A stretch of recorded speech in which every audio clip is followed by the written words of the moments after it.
don't know what the hell is going on. Where did all these cops come from and for what? Oh no, it's time to go.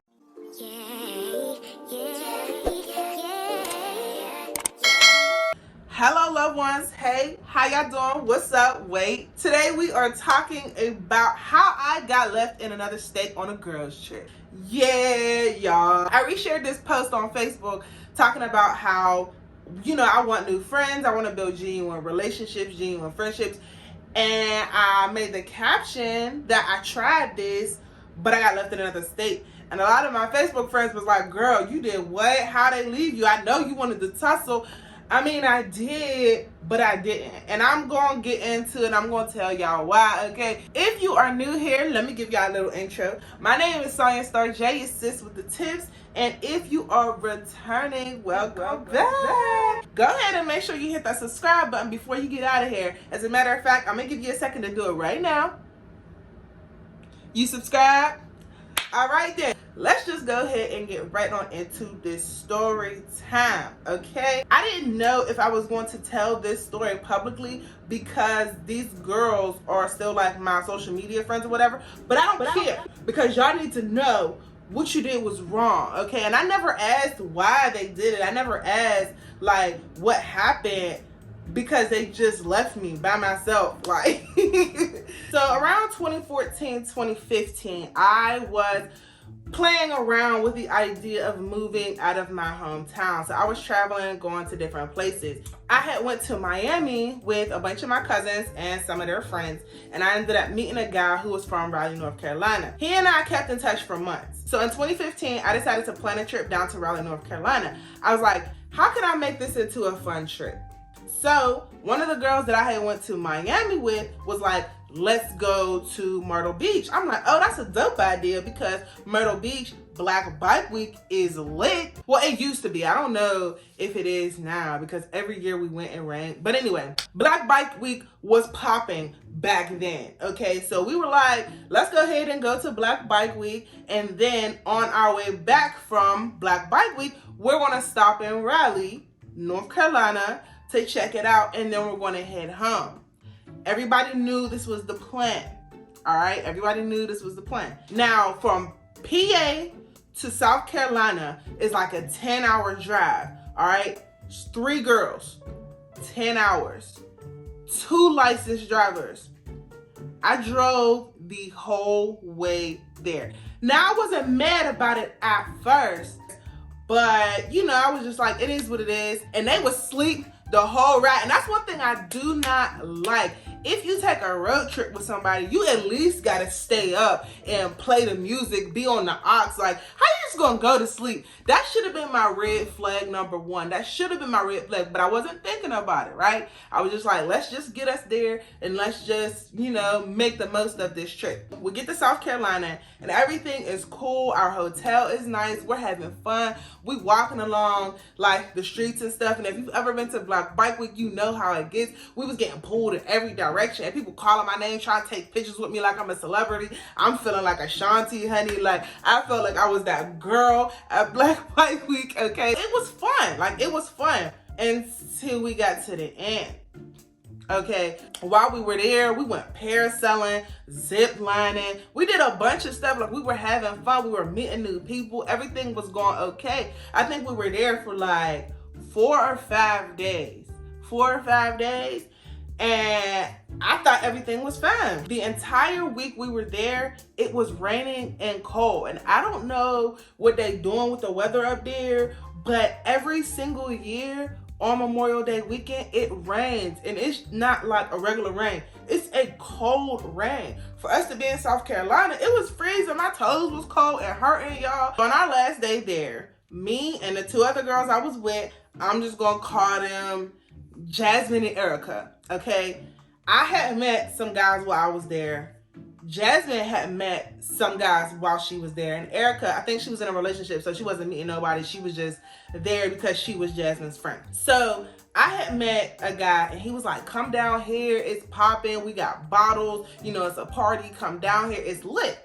So I'm like, okay, let's go down here. But Jasmine had also met a guy, and he also said that he was at a party, he had bottles, it was popping, he told us to come down there. Now, both of our guys were at separate ends of the street. So it's like, I think we were in South Myrtle Beach, where like all the tourists go, where all the parties and stuff happen. So my guy was all the way down here. Her guy was all the way down there. We didn't have a car. We were walking. It was raining. It was cold. All right. So we made an agreement that we were going to go down to my guy first, see what it was like, see if it was popping, and if it wasn't, we was going to go to the other end of the beach to meet her guy. All right. So we walked down to the one end of the beach to meet the guy that I knew, who said there was going to be bottles and parties and all of that. There was nothing. There was not one thing at all. Like, there was not a bottle, not a cup, not a shot glass, nothing. There was nothing there. There was no party. There wasn't even no music. Like, so I assumed he was just trying to get us down there for whatever reason. I mean, we know what reason. But there wasn't nothing popping. So we were like, all right, let's go to the other end of the beach and meet up with her dude. Now, I'm realizing that it's getting late. It's dark, it's raining, it's cold. And I'm like, all right, we have to remember that we got an early start tomorrow because I have to drive back to Pittsburgh. Well, we have to drive back to Pittsburgh, right? Because I drove all the way down here. So I'm thinking she's at least going to help me drive back to Pittsburgh when it's time for us to go. So we walk, I think like 22 blocks the other direction in sandals, in the rain, in the cold, no jacket, tube top and shorts on, cold as hell, okay? Walking to the other end of the beach to meet up with Jasmine's guy. He said it was lit. He said it was popping. He said it was going to be a party. Y'all, we got down there, and again, it was nothing. We got down to this hotel, and it was like, I don't even know what kind of hotel this was. It was a scary hotel. It was it was probably like one of those leftover hotels, like when you book a room at the last minute type hotels, because it was packed and it was dirty. Like, it was not a nice hotel at all. So we go in there, her guy's in there, and we're like, oh, all right, what's up? It's lit. You know, where's the party at? Where's the bottles? And he's like, oh, well, we ain't got them right now. We're going to get them. Well, where is you getting them from, bro? Because it's like 10 o'clock at night. I don't know where you think you're getting these bottles from, but we walked all the way down here. What's up? So he's like, well, my hotel has a bar. Let's just chill at the bar and, you know, until my peoples get here with the bottles and everything. So we sit at the bar. Jasmine is obviously sitting with this dude. Erica is sitting by herself, just as quiet as she want to be. And I'm just there. So I'm looking, I'm like, all right, well, if there ain't no bottles, I might as well go ahead and buy myself a drink. Y'all, I left my wallet back at the hotel. So now I'm pissed because now I'm sitting here, I'm sober, ain't no dudes around for me. So I don't have no drinks, no man, no music, no party, no vibes, like nothing. So I'm irritated, all right? So one of his ugly ass friends comes over and he's like, oh, what's up? I'll get you a drink. What's your name? I'm like, ew, like, get away from me. So I let this reptile buy me a drink. Okay, that was rude. That was mean because he didn't have to buy me a drink. Okay, I take that back. Rewind. So I let this nice, kind gentleman buy me a drink from the bar. So I drank my drink and I'm sitting there and he's trying to talk to me, but it ain't really going nowhere because I'm not attracted to him. So one of the other guys that I met, we just gonna call him D. I was texting him the whole time because I'm like, okay, I'm trying to find something else to get into, trying to find somewhere else for us to go because ain't nothing slopping here. Jasmine's over here in this guy's face, you know, whatever. And I'm like, all right, well, this is pretty boring. There ain't no party. Let me try to find another party. So I tell D to come to this hotel and get me. In the process of me waiting for D to get there, all of a sudden, I see cops surrounding the front of the hotel, and then they bum rush the doors. Like, they rush into the doors, and all you hear is the cops say, If this is your hotel, stay. If you're not staying in this hotel, either stay or get out. I'm not staying in this hotel. I don't know what the hell is going on. Where did all these cops come from and for what? Oh no, it's time to go. So everybody in the lobby is clearing out. And so I'm looking for my friends and I'm like, well, where did they go? Because as soon as the cops said that, I ran out the front of the hotel because we don't stay here. We're not staying here. So I'm texting them and calling them and I cannot find them. So D pulls up and he's like, what's up? And I'm like, well, you know, there's really nothing going on here. The cops just came and cleared shit out. Somebody got stabbed on the 5th floor and they told everybody to get out. I'm texting and calling Jasmine and Erica, okay? And I can't find them. So finally they text me back like, oh, we're not coming. And I'm like, well, what do you mean you're not coming? She texts me back like, we're gonna stay here with them. Stay here with them for what? Like, we don't stay here. There's no party. There's no bottles. Like, I don't understand. So are you telling me that I'm about to leave by myself? Because now they got the doors closed. Like, I can't get back into the hotel because the cops blocked it off. So now I am hella pissed. I got an attitude because now it's after midnight. We got a long drive in the morning and you want me to walk down the strip in South Myrtle Beach by myself. That's like rule number 2, or no, rule number 1. You don't separate from your girls, especially in the midst of danger on a girls trip. Like, that's a friend rule. Like, you just don't do that. But that was red flag number 2. You know what I'm saying? He's a cool guy. He escorts me back to my hotel room. So I get back to my hotel. I'm kicking it with him for a couple hours. We're just sitting on the balcony talking until they get back to the room.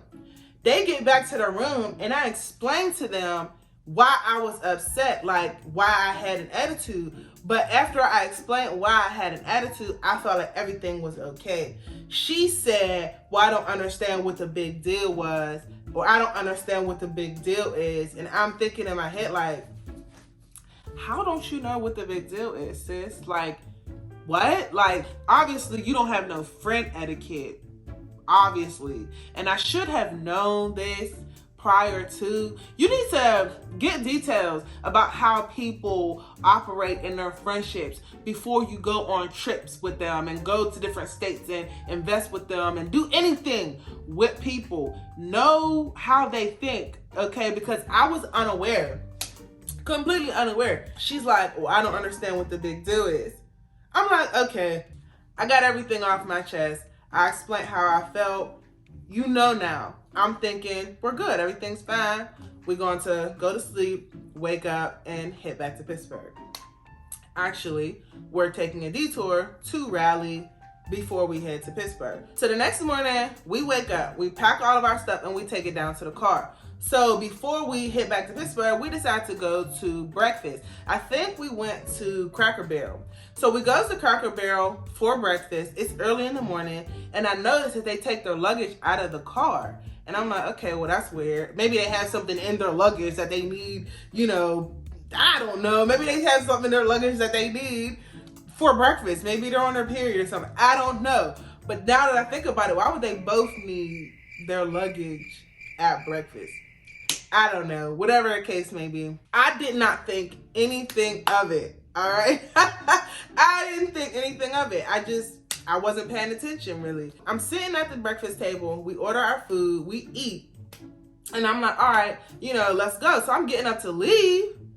And they're sitting at the table like, oh, yeah, we're not riding back with you. And I'm like, well, what do you mean you're not riding back with me? Like, that was the whole plan. When did you decide that you weren't riding back with me? So I'm like, so what are y'all doing? Like, how are you getting home? She said, oh, well, we booked flights last night. You booked flights last night? Was this before or after the miscommunication? And why didn't you tell me? Like, that's so messed up. Like, you really premeditated this. Like, you planned to not come back with me. Like, that's really messed up. So she was like, well, we didn't really want to ride to Raleigh and then come back here. We've been here for 5 days, sis. When were you going to tell me this? When were you going to say that you did not agree with the plan and give me the option to not go to Raleigh as well and plan a separate trip to come down there? Because now you're telling me that you're not riding back with me. So now I have to drive 10 hours back home by myself. Like, completely messed up. I was so mad, and more so my feelings was hurt because anything could happen to me while I'm on this road by myself driving 10 plus hours, you know what I'm saying? So I'm like, all right, I don't even think I questioned it. I think my feelings was too hurt to even say anything. So I just left, and I texted my homeboy in Raleigh.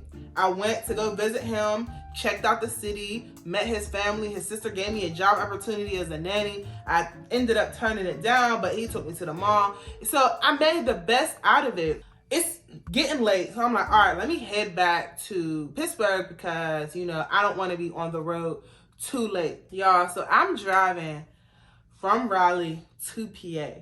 I ended up getting to West Virginia, and I needed to pull over and take a nap because I was so tired driving by myself, and we didn't get a lot of sleep the night before. So I pull over on the side of the road, and I lock the doors, and I lean back in my seat, and I just doze off, and I'm taking a nap. I'm not thinking anything of it.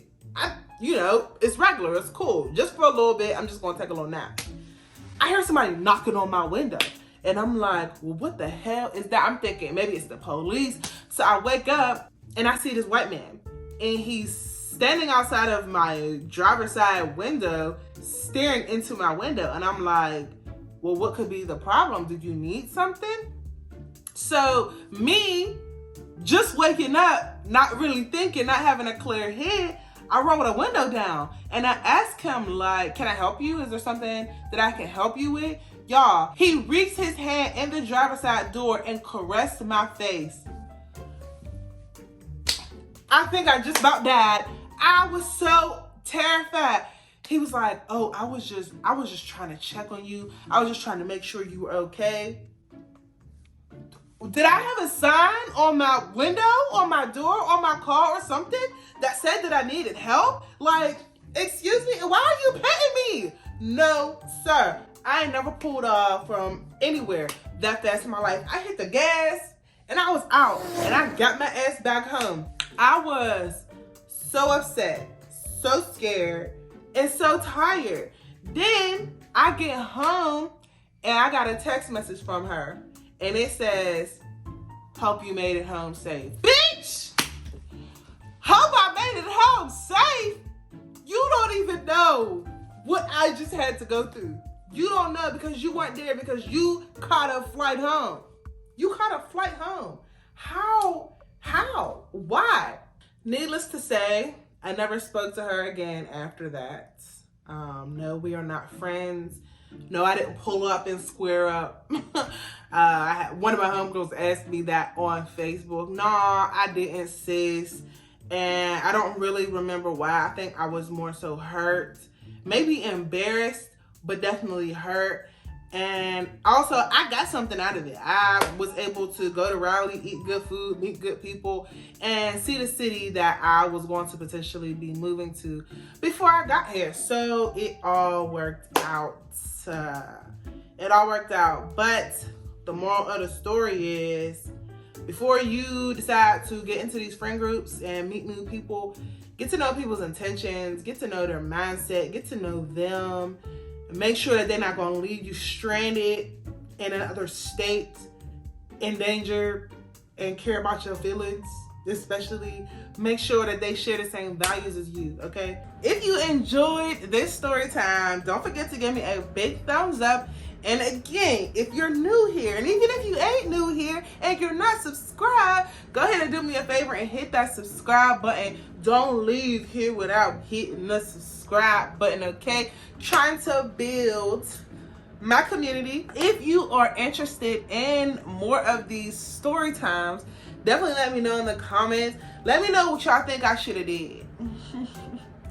Let me know if you've ever had a crazy girls trip situation like this, because I definitely want to hear y'all stories too. And I also got some more, so let me know if y'all want to hear another one, because I got some stories to tell y'all, okay?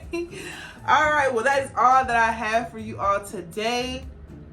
Thank you so much for tuning in with me, and I'll catch y'all in the next video. Bye!